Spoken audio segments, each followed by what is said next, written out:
Bien-aimé de Dieu, de là où tu es,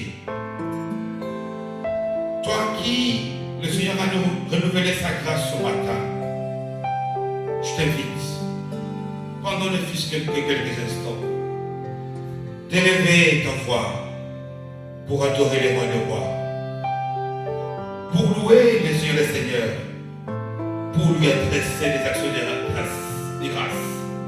Tu es le roi des rois. Tu es le prince de la paix. Tu es le Seigneur des seigneurs. Tu es digne de louange. Toi qui es assis sur le trône de gloire. Nous voici encore ce dimanche au lieu de gloire. Quelles que soient les circonstances, quelles que soient les difficultés, te donner, confesser les fruits de nos lèvres qui disent qu'il n'y a point de Dieu que toi. Que celui qui a créé les cieux et la terre, c'est toi. Celui qui est assis sur le trône de gloire, c'est toi. Celui qui dit un mot et les choses qui n'existent pas viennent à l'existence, c'est toi. Celui qui ouvre des portes que personne ne peut fermer, c'est toi. Tu es digne d'être loué. Tu es digne d'être magnifié. Tu es Adonai. Tu es El Shaddai. Tu es mon bouclier. Tu es ma forteresse.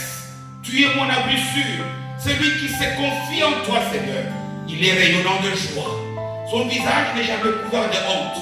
Voilà pourquoi, au lieu de gloire, nous voulons encore ce dimanche, parce que tu es Dieu, parce que tu nous as fait la grâce, nous placer à tes pieds, afin que tu nous fasses du bien, afin que tu nous parles, afin que tu nous orientes, afin que ta lumière nous touche, afin, au lieu de gloire, que tu nous amènes encore la solution que toi tu as pour nous. Le prince de la paix, le Dieu qui règne à jamais, le Dieu qui vit d'éternité en éternité, le Dieu grand, immense. Il n'y a point d'échelle pour te mesurer, Seigneur. Nous voulons proclamer, nous voulons chanter, nous voulons reconnaître que c'est toi qui règne à ces moments. Merci pour ce temps que tu nous donnes encore ce dimanche, de pouvoir écouter nous parler. Seigneur, voici nos cœurs, Seigneur, voici nos vies. Parle-nous, Seigneur, parle à ton peuple, Seigneur. Que seule ta voix soit audible, Seigneur. Que seul toi tu nous dises des choses, Seigneur. Nous sommes tournés vers toi. Nous avons soif de la parole qui donne la vie. Nous avons faim, parce que toi tu as dit que l'homme ne vivra pas tout simplement du pain naturel, Seigneur. Nous voulons manger le pain de vie, qui est ta parole. Révèle-nous ta pensée. Sers-toi de moi, Seigneur, pour parler à ton peuple. Je voudrais m'effacer. Que Christ soit élevé, cet esprit soit à l'œuvre et soumets en ces lieux tout esprit à l'obéissance de Jésus. Jésus, que tu règnes. Jésus, que tu sois célébré. Jésus, que tu sois magnifié. Que des cris de joie montent vers ton trône et que des acclamations du peuple de Dieu te soient adressées. Toi qui vis à jamais, toi le roi de tous les rois, toi le Seigneur des seigneurs. Sois loué, sois exalté, sois magnifié. C'est en ton nom Jésus que j'ai ainsi prié. Amen. Bien-aimés de Dieu, une fois de plus, je nous dis bonjour de là où nous sommes et que Dieu vous soit favorable parce que non seulement il nous a renouvelé ce matin son souffle de vie, mais il nous fait aussi du bien de nous parler. Je nous demande d'être attentifs parce que rien, absolument rien, ne peut dépasser l'écoute de la parole de Dieu. Ce dimanche, nous allons encore rester dans l'esprit de Pâques. Oui, dimanche passé, c'était la fête. Dimanche passé, le monde entier a célébré la résurrection du Christ, du Messie, de celui qui est la manifestation de l'amour parfait de Dieu envers les hommes. Il est venu, il a accompli son œuvre et nous sommes réconciliés avec le ciel. Mais Pâques, ça n'est pas un week-end. Pâques, ça n'est pas un dimanche. Pâques, c'est un mode de vie nouveau. Lorsque nous pouvons considérer l'image de la Pâque chrétienne, la Pâque convaincue, les Israélites en Égypte, après Pâques, ils n'étaient plus esclaves, ils n'étaient plus en Égypte. Cela voudrait dire qu'il doit y avoir un avant et un après. Bien sûr que tu fais la résurrection, mais est-ce que tu vois, toi, tu peux témoigner de la résurrection dans ta vie? Est-ce que tu peux voir que tous ceux qui étaient morts dans ta vie est ressuscité avec Christ? Tes finances, ta santé, ton travail, ta famille.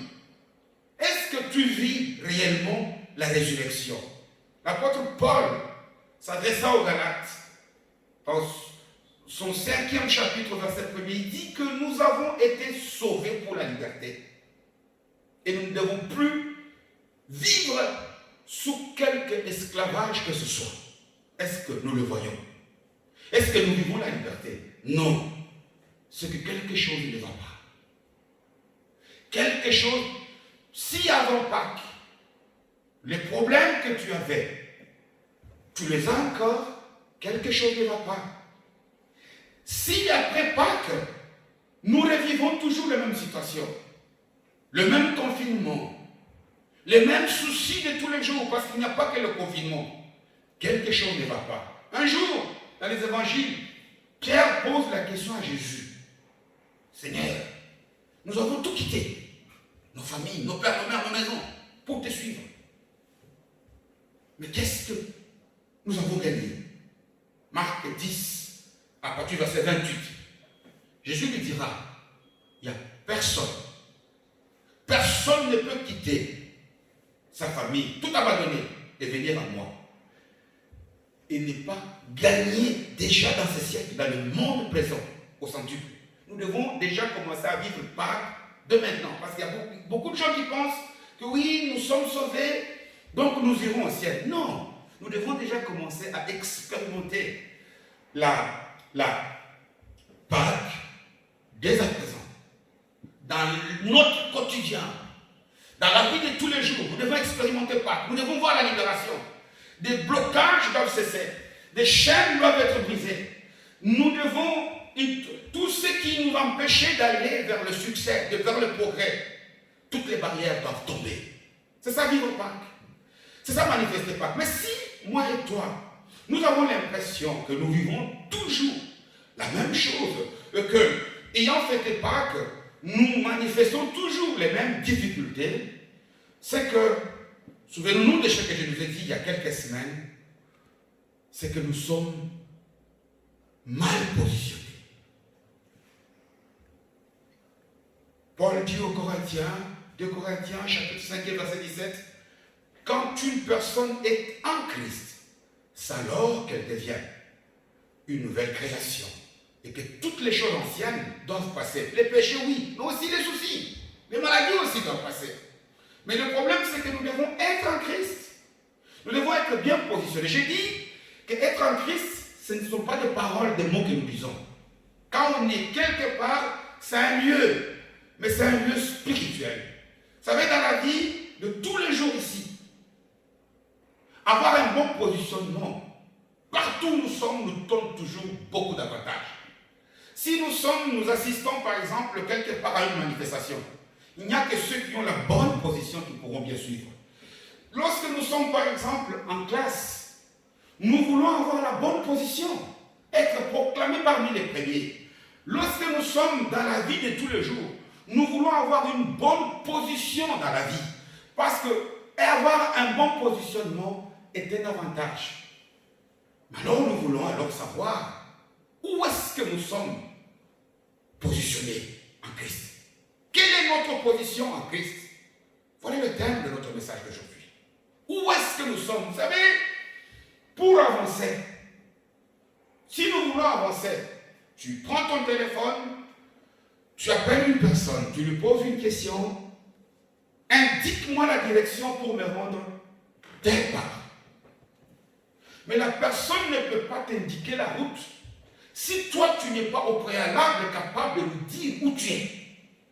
Parce que la position qu'on te donne, la bonne direction ne peut être donnée qu'en fonction du lieu où tu te trouves.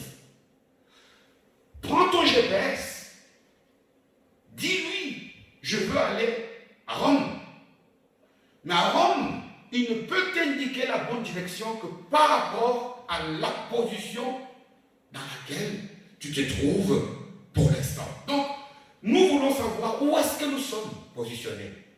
Quelle est notre position en Christ? Quelle est notre... Est-ce que nous sommes bien positionnés ou mal? Je vais donner l'exemple du soleil qui brille 24 sur 24. Mais lorsque la terre est mal positionnée par rapport au soleil, la nuit, il fait noir. Pourtant, le soleil est là. La grâce de Dieu nous est tendue. Jésus a tout accompli. Nous l'avons encore vu le dimanche passé, que oui, nous pouvons effectivement recevoir la grâce, le pouvoir de devenir puissant, me fouler ce pouvoir aux pieds. Beaucoup arriveront au ciel comme sauvés au travers le feu. Pourquoi? Parce que nous ne savons pas, nous n'occupons pas la bonne place. Parce que nous ne sommes pas bien positionnés par rapport à la parole. Que Dieu te bénisse. Nous allons donc essayer de exhorter par rapport à ce thème, de savoir où est-ce que j'en suis. Chacun doit connaître où est-ce qu'il en est. Où est-ce que tu es dans ta relation avec Jésus? Où est-ce que tu es par rapport à ta position à l'église? Où est-ce que tu es par rapport à la vie en général? Telle est la question que le Seigneur va tenter de nous donner une réponse exacte, une réponse qui va nous bénir. Mais avant toute chose, je nous prie de lire un extrait dans la Bible, dans les livres des Actes des Apôtres, au chapitre 20e. Actes des Apôtres, au chapitre 20e. Et nous allons voir combien c'est important pour toi et pour moi d'avoir un bon positionnement.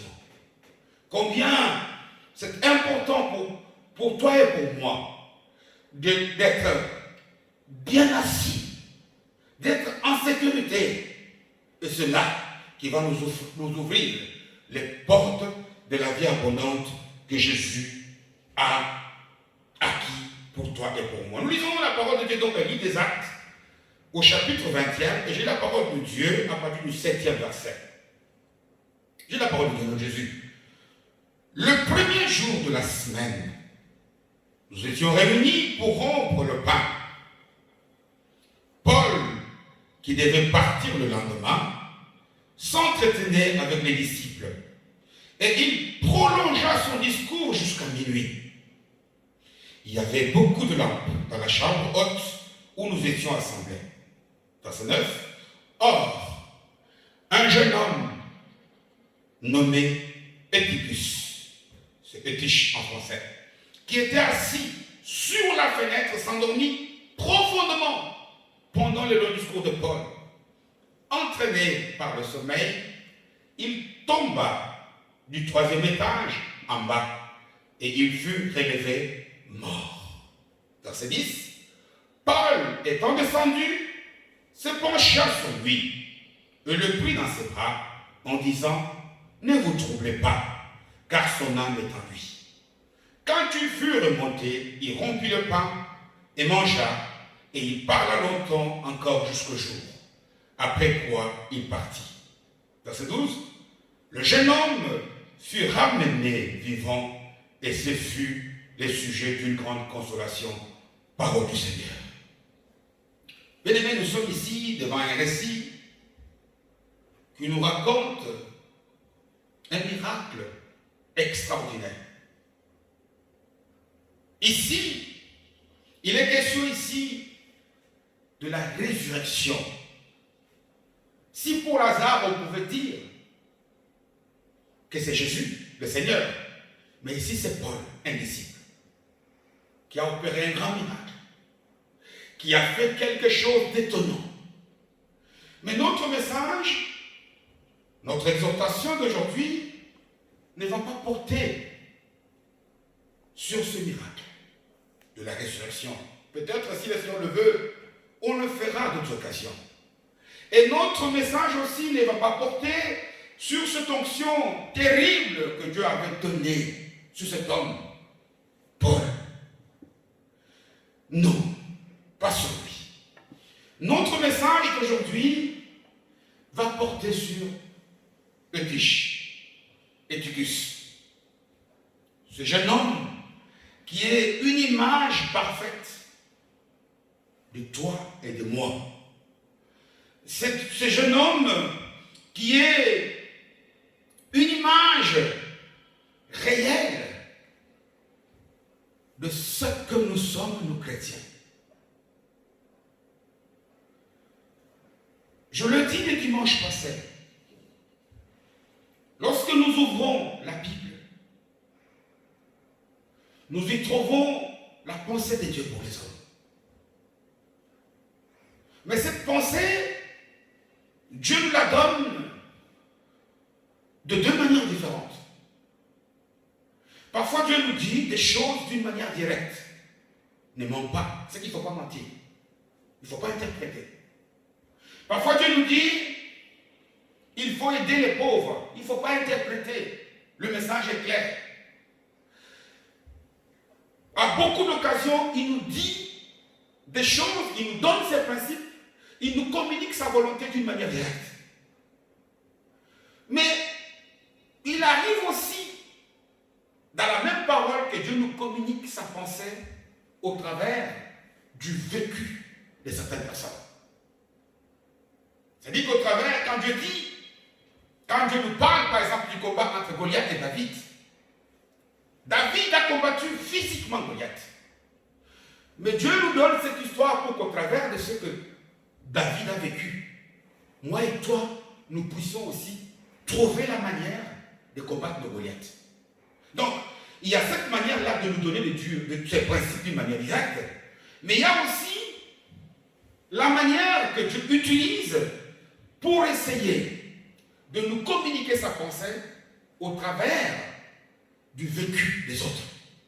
Et c'est le cas dans ce passage que nous venons de lire. L'histoire d'un jeune homme, un jeune chrétien qui aimait Dieu. Où est-ce que je trouve qu'il aimait Dieu? Oui, mais parce qu'on nous dit que l'apôtre Paul était dans une ville, la ville de Troas. L'apôtre Paul, c'était le grand prédicateur à l'époque. Il était connu. Il avait une grande renommée partout. Et ici, on nous dit qu'il devait prêcher quelque part. Je le parle avec des mots simples. Et voilà ce jeune homme qui aimait la parole. Voilà ce jeune homme qui, comme toi et moi, nous aimons la parole. La preuve, c'est que tu m'écoutes en ce moment. La preuve, c'est que quand il n'y a pas de confinement, tous les dimanches, tu es à l'église. La preuve, c'est que tu pries, tu jeûnes, tu fais des choses. Tu aimes Jésus. C'est une très bonne chose. Mais venir au culte est une chose. Mais rendre un bon culte au Seigneur, c'est une autre. Venir au culte, prier, m'écouter maintenant, c'est une chose. Mais essayer de saisir le message que Dieu te donne pour en faire ce qu'il te demande, c'est une autre. Voilà pourquoi ma prière, c'est que le Saint-Esprit nous aide à ce que non seulement nous puissions faire des choses, mais aller avec des choses jusqu'au bout et les faire telles que le Seigneur veut que nous puissions le faire. Le jeune homme a aimé, il a écouté, il a reçu le message comme quoi Paul devait prêcher et qu'à l'issue du culte, il devait même donner, faire la Sainte Seine. Il est venu. Il s'est installé dans le lieu. C'était à l'époque, il n'y avait pas encore d'assemblée. Et c'est toujours aussi une manière de nous montrer que nous ne devons pas confondre l'église, j'aime bien l'insister, et les assemblées. Maintenant, ce sont les lieux de culte, les assemblées qui sont fermées. Mais l'église n'est pas fermée. L'église, ce n'est pas les quatre murs. Ces quatre murs peuvent devenir notre église par notre présence. Nous, les enfants de Dieu, qui amenons la présence de Dieu. Alors ça devient la maison de Dieu. Donc, je disais qu'il est venu, c'était donc dans la chambre haute. Et comme le nom l'indique, la chambre haute, à l'époque, était située à l'étage des immeubles. Pour avoir du calme, pour méditer, pour partager, souvenez-vous. C'est dans la chambre haute, par exemple, que Jésus avait dit à ses apôtres, à ses disciples, d'attendre la venue du Saint-Esprit. Et ce jour, dans la ville de Troas, les gens s'étaient assemblés dans cette chambre haute pour écouter Dieu leur parler de la bouche de son apôtre, son serviteur Paul. Mais le problème, c'est que cet homme, ce jeune homme, Eutyche, qui aimait bien Jésus, qui aimait bien écouter la parole, l'évangile, qui avait soif de la parole, il est venu.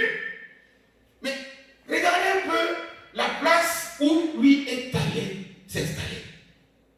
Il est écrit ici, au verset 9e, or, un jeune homme nommé Eutychus, qui était assis sur la fenêtre. Assis sur la fenêtre. Voilà. À l'étage, assis sur la fenêtre, voilà que lui qui n'a pas la maîtrise ni de l'espace ni du temps, le message de Paul était devenu long, et à un moment donné, il a été surpris par le sommeil, qui vient comme un voleur, pris par le sommeil, voilà qu'il a fait une chute dans les vides, et qui s'est fracassé sur le sol, et qu'il est mort. Quel drame! Voilà un jeune homme qui a failli gâcher toute la fête. Imaginez-vous un peu la scène.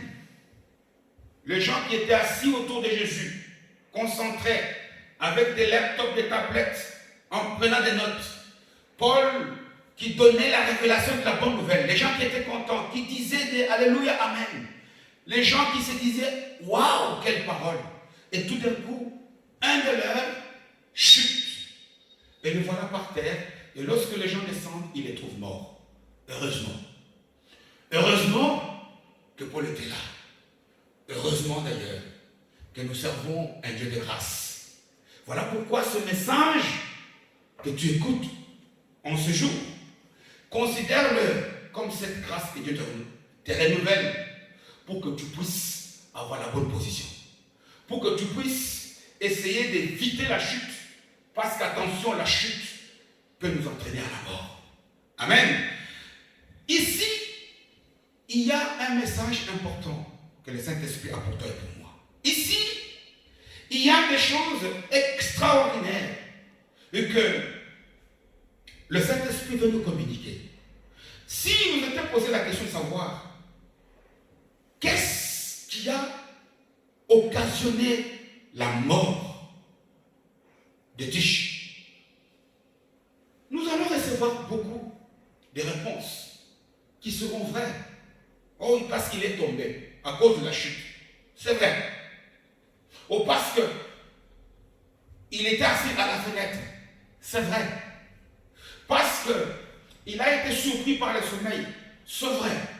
Mais toutes ces réponses prises individuellement ne sont que partielles. Parce que c'est toute une suite des événements qui a conduit cet homme à la mort, même si par la grâce de Dieu, il a été ressuscité. C'est toute une suite des événements. Ici, il est question d'abord du positionnement de l'enfant qui a été mauvais. Il était assis sur la fenêtre. Et puis, le discours de Paul s'est allongé, ce qui fait qu'il a été surpris. C'était la nuit, il est minuit, par le sommeil. Et puis après le sommeil, c'est la chute. Et la chute a occasionné la mort. J'aimerais que pour toi et pour moi, je dis qu'au travers de cette histoire, j'aimerais que nous puissions tirer des leçons pour nos vies. Je répète le thème de ce message, c'est être bien positionné en Christ. Avoir la bonne place, être bien assis, être dans un confort, être dans une situation où quand les vents et les tempêtes arrivent, tu ne crains pas. Être dans une position où les tempêtes, vous savez, Dieu nous promet Canaan. Il nous promet Canaan. Toutes les promesses qu'on attend de la part de Dieu, c'est Canaan.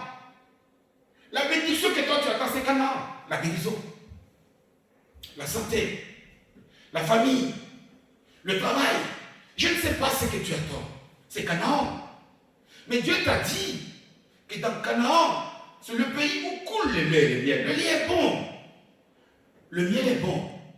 Mais n'oublions pas que pour pouvoir traire le lait, nous devons nous réveiller tôt, nous devons travailler. Le lait ne coule pas à la rivière. Oui, pour avoir ce lait dans Canaan, tu dois faire des choses. Tu dois être un lève-tôt. Tu dois être quelqu'un qui, tu dois avoir des vaches. Tu dois bien nourrir ces vaches. Tu dois bien faire en sorte que ces vaches puissent produire du bon lait. Et c'est à toi d'aller traire le lait. Pour pouvoir consommer le miel, Dieu n'a pas dit je vais aller chasser les abeilles. Tu dois être capable de vaincre les abeilles. Et puis n'oublie pas que dans Canaan, il y a aussi des géants. C'est la même chose. Jésus est venu. Il a vaincu la mort. Oui, si nous avons cru dans son œuvre, si nous sommes ses disciples, si nous croyons, c'est sûr que le salut nous est acquis. Un jour, on ira au ciel. Mais ici, nous devons aussi commencer à vivre Canaan. Nous devons commencer sur cette terre à manifester la vie abondante. Nous ne devons pas nous devons être la tête et nous la queue. Ça doit cesser d'être des slogans. La tête, là, nous devons la voir. Nous devons, lorsque nous prions pour des maladies, voir la guérison. Regarde ici, Paul. C'était un homme de la même nature que nous comme Élie. Mais regarde, il avait eu l'onction pour être capable de ressusciter des morts. Dieu n'a pas changé. Et il pouvait stopper pendant plus de 3 ans la pluie. Nous devons le faire. Mais nous devons être capables de vaincre la paresse. Nous devons être capables de vaincre les abeilles. Nous devons être capables d'affronter les géants et de gagner. Nous le ferons avec le Christ, mais nous devons avancer. Le problème, c'est que nous ne sommes pas bien positionnés. Ici, je répète, il y a 4 choses qui ont poussé ce jeune homme à la chute. D'abord, la fenêtre, où il est, la mauvaise position qu'il occupait. Vous savez, dans toutes les maisons du monde ici, des maisons physiques, il y a des portes, il y a des fenêtres. Principalement, les fenêtres ont pour fonction d'aérer la pièce. Les portes nous servent pour entrer, mais on ne va pas laisser les portes ouvertes, au risque que les intrus. Les fenêtres nous aident pour l'aération. Les fenêtres nous aident aussi pour laisser entrer la lumière. C'est une bonne chose. Mais les fenêtres, on n'a jamais dit que la fenêtre le bord de la fenêtre n'a pas été fait comme un siège pour s'asseoir. Et ici, lorsque nous pouvons considérer être assis sur la fenêtre, cela voudrait dire quelqu'un, tout chrétien, dont la vie est un pas dans l'église et un pas à l'extérieur. Parce qu'une personne qui est assise sur la fenêtre, il voit. Et puis j'étais sur la fenêtre, il écoutait tout ce que Paul racontait. Il l'aimait peut-être. Il répondait aussi par Amen. Mais chaque fois qu'il entendait un bruit dehors, il pouvait aussi jeter un coup d'œil pour regarder. Beaucoup de chrétiens nous trouvons sur la fenêtre parce que nous sommes toujours à la frontière. Nous sommes toujours à la limite. Nous avons souvent un pied dedans, un pied dehors. Regardez un peu, nous les chrétiens, lorsque nous sommes à l'église du dimanche. Les véritables chrétiens, des saints, Si un païen rentre dans une assemblée chrétienne le dimanche, il dit, tiens, tous ceux-là, ils vont aller au ciel. Mais le même chrétien que tu as vu, essaie de le voir en dehors de l'église. Tu vas voir que tu es assis sur la fenêtre. Nous avons une position limite. Nous avons toujours un pied dedans, un pied dehors. Souvenez-vous de la sanction que Jésus avait donnée à Jean pour l'église de la Odyssée. Il dit quoi? Nous sommes tièdes. On n'est ni chaud ni froid. Nous devons être chrétiens le jour, être chrétiens la nuit. Nous devons être assis, non pas à la fenêtre, où nous avons un pied en Christ et nous avons un pied en dehors de Christ. Où nous voyons ce qu'il y a à l'intérieur et nous voyons ce qu'il y a. Nous voulons des mélanges. Nous ne devons pas être des chrétiens tantôt plutôt. Est-ce que la position, si tu es vraiment bien positionné, si tu n'es pas à la fenêtre, partout où tu passes, à ton travail, il ne suffit pas de dire je suis chrétien. Si tu n'ouvres pas ta bouche pour le dire, qu'est-ce qui peut manifester à ceux qui sont tout le temps que tu es assis en Christ? Qu'est-ce qui peut manifester ta chrétienté? Si ce n'est pas le cas, lève-toi de là où tu es. Tu es sur la fenêtre. Tu es dans une mauvaise position. Tu es dans une position dangereuse. Tu es dans une position qui peut te pousser un jour à ce que tu puisses connaître les sorts que tu as connus. Pourquoi? Parce que, je l'ai dit, nous n'avons ni la maîtrise du temps, ni la maîtrise de l'espace.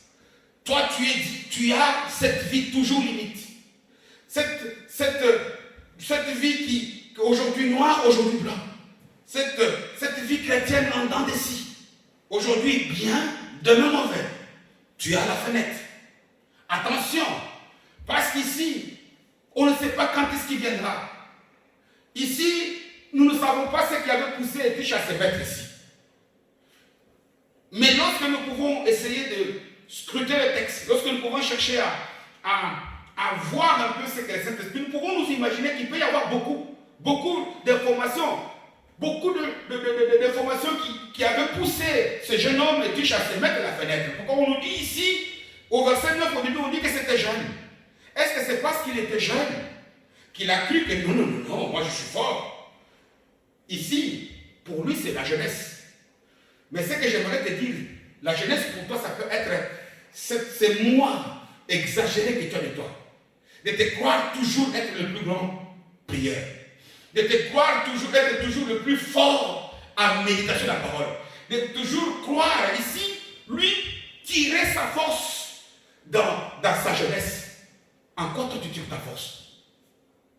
Crois-tu que tu es limite parce que tu crois que tu es un grand prieur et Dieu va t'écouter? Parce que attention, bien aimé, que ce que nous sommes ne nous déduisent pas en erreur pour nous empêcher d'avoir la bonne position que nous devons avoir. Ici, il était jeune, c'est peut-être la jeunesse, mais ça pouvait ne pas être le cas parce que ce n'est pas précisé, mais l'information est là qu'il était jeune. Je voulais tout simplement soulever cette information de la jeunesse pour nous montrer qu'attention, que ce que nous sommes, que notre nature, que la bonne ou mauvaise impression que nous avons de nous ne nous puisse pas nous pousser à l'erreur. Moi, je suis chrétien. Tout le monde dit que je suis très bon chrétien. Attention. Il est écrit dans la parole de Dieu, attention à celui qui est debout. Attention parce que la chute n'est pas loin d'elle. Mais ça pouvait ne pas aussi être la jeunesse.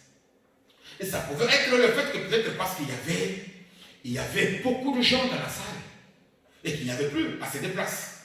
Ça pouvait être le fait qu'on nous dit ici qu'il y avait beaucoup de lumière. Que la lumière qui était à l'intérieur donnait beaucoup de chaleur. Que lui s'est dit, moi je vais me mettre à la fenêtre pour essayer d'avoir un peu de l'air. Attention, bien aimé. Que les circonstances, que l'ambiance, que l'environnement dans lequel tu vis ne te pousse pas à te mettre à la marche, à la frontière. Ici, il faisait peut-être chaud. La lumière était peut-être éclatante. L'idée qu'il avait prise n'était peut-être pas humainement mauvaise. De se dire, moi je me mets à la fenêtre pour pouvoir recevoir l'air du dehors. Mais il a oublié que tu peux recevoir l'air, mais le sommeil, quand il vient, tu peux tomber. Je répète que ce que nous sommes notre nature, notre jeunesse, nos ambitions ne nous poussent pas à mal nous placer, mais aussi que les circonstances que nous sommes en train de traverser, la vie que nous vivons, l'ambiance de l'environnement dans lequel nous sommes ne nous pousse pas à être à la frontière. Bien aimé, vous savez, cette période que nous sommes en train de vivre, ici, chacun essaie d'occuper son temps tel qu'il le peut. Il y a des jeux, il y a l'Internet, il y a la télé. C'est une atmosphère, c'est une ambiance.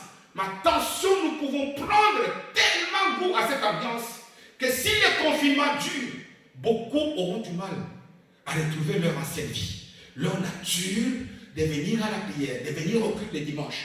Attention, l'ambiance peut te pousser. Parce que c'est bien de nous occuper. Nous jouons des jeux avec nos enfants, avec nos frères, avec nos soeurs. Nous sommes sur Internet, nous écoutons des chansons. Mais attention, cette ambiance risque, parce qu'on ne sait pas quand est-ce que Dieu va décider de mettre fin à cette circonstance. Attention que l'ambiance ne nous pousse pas, comme les riches, à aller nous mettre à la fenêtre. Il y a aussi une autre raison qui peut nous pousser à penser, c'était le temps. Oui, le temps long peut pousser les gens, quelqu'un à l'exaspération. Le temps qui devient long peut te pousser à te décourager. Le temps qui devient long peut te pousser à faire des choix qui ne sont pas bons. Mais attention, ici, nous avons vu que si on ne sait pas gérer notre nature, si on n'a pas la maîtrise de l'environnement dans lequel nous sommes, et si nous n'avons pas la maîtrise du temps, attention, cela peut nous pousser au sommeil. Physiquement, le sommeil physique, c'est quelque chose de bien. Toute personne normale doit dormir. Parce que c'est pendant la nuit que nos cellules du corps renaissent. C'est pendant la nuit que nous croissons. C'est pendant la nuit que notre organisme est au repos. Et Dieu fait beaucoup de choses. Mais n'oublions pas que lorsque nous sommes aussi dans le sommeil physique, nous perdons notre conscience. Nous sommes fragiles. Une personne qui dort est à la merci de n'importe qui. C'est ça, ce qui se passe dans le physique. C'est exactement la même chose que ce qui se passe dans le spirituel. Parce que spirituellement, une personne qui tombe dans le sommeil spirituel, il a du mal à accepter encore l'intimité avec Dieu. Il s'éloigne et il dort, il n'a pas la maîtrise, il est fragile. Une personne qui, le fait de nous retrouver dans cette ambiance où on n'est plus souvent avec des frères, avec des sœurs, où on prie moins, où on médite moins, cela peut nous mettre, quel que soit notre degré de chrétienté, dans un état de sommeil. Et ici, spirituellement, nous entendons sommeil, cette situation dans laquelle on peut se retrouver où notre priorité n'est plus donnée aux choses spirituelles. Lorsqu'on nous dit, par exemple, que nous devons prier, lorsqu'on te dit, tu as du mal, par exemple, à suivre une exhortation de 20 minutes, ah oui, moi aussi, le pasteur, depuis qu'il s'est mis à parler, ça devient long. Mais la parole, tu l'écoutais. Ici, je ne sais pas à quelle heure on a commencé à parler. Et quand on nous dit qu'il était jusqu'à minuit, c'est qu'il a parlé longtemps. Mais regarde comment nous, aujourd'hui, on commence à se fatiguer tout simplement à cause d'une vingtaine de minutes. Relève-toi.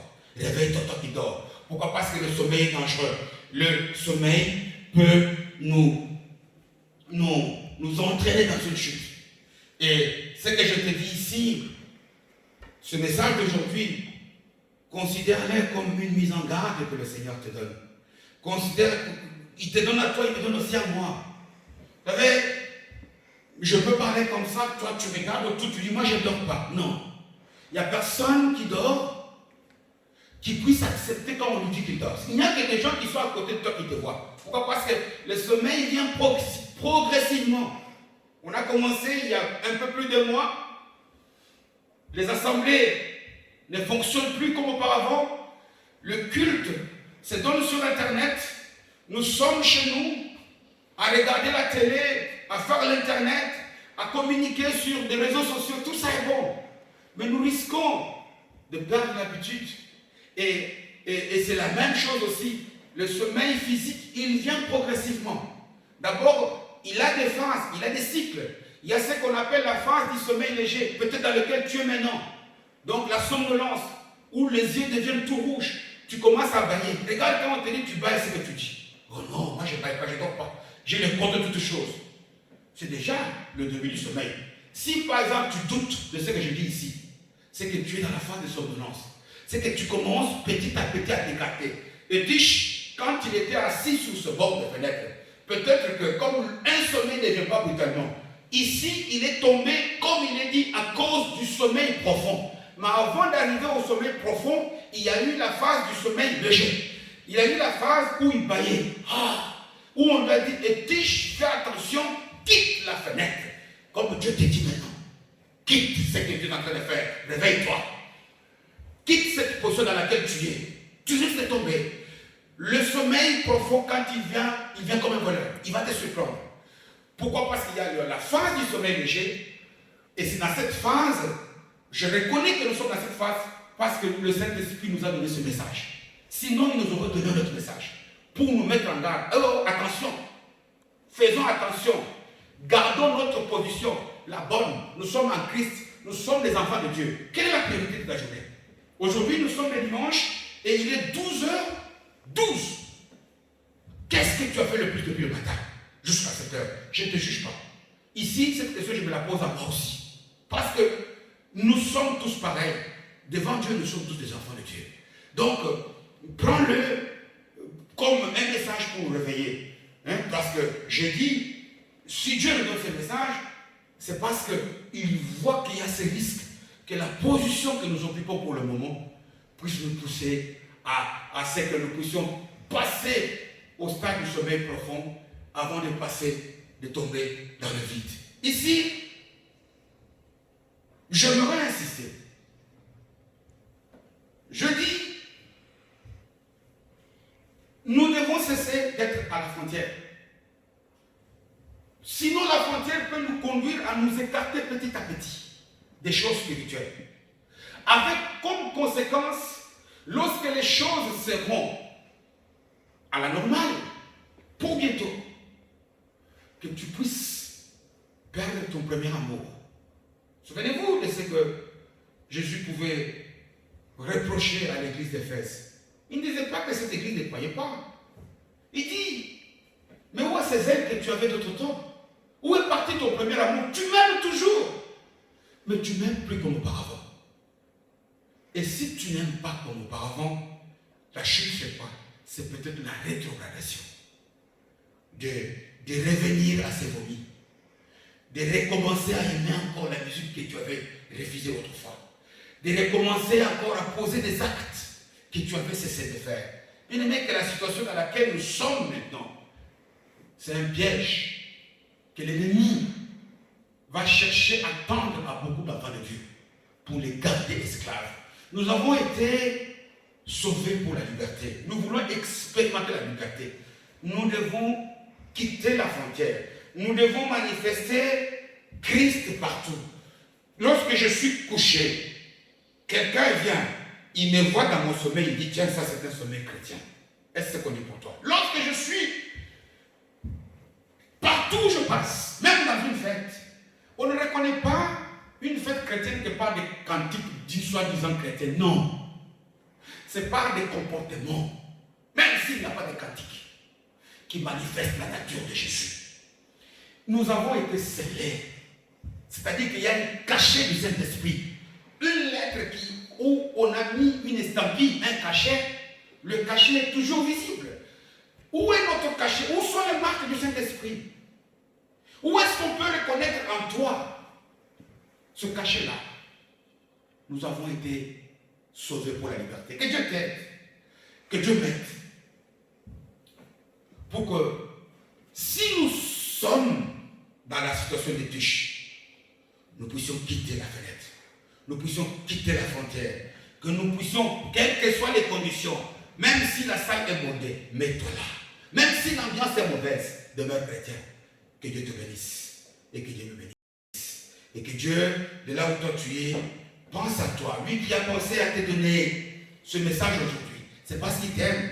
Regardez, lorsque ce fait est arrivé à Etiche, Dieu lui a fait grâce par Paul pour qu'il puisse être ressuscité. Que ce message te serve aussi pour que toi aussi, qui étais mal positionné, toi aussi qui étais à la limite, toi aussi qui, à cause des circonstances, à cause de ta nature, à cause du temps, tu commençais à basculer le sommeil, que Dieu t'aide à ce que tu puisses revenir à la bonne place. Que Dieu te bénisse et que le Saint-Esprit te fasse du bien.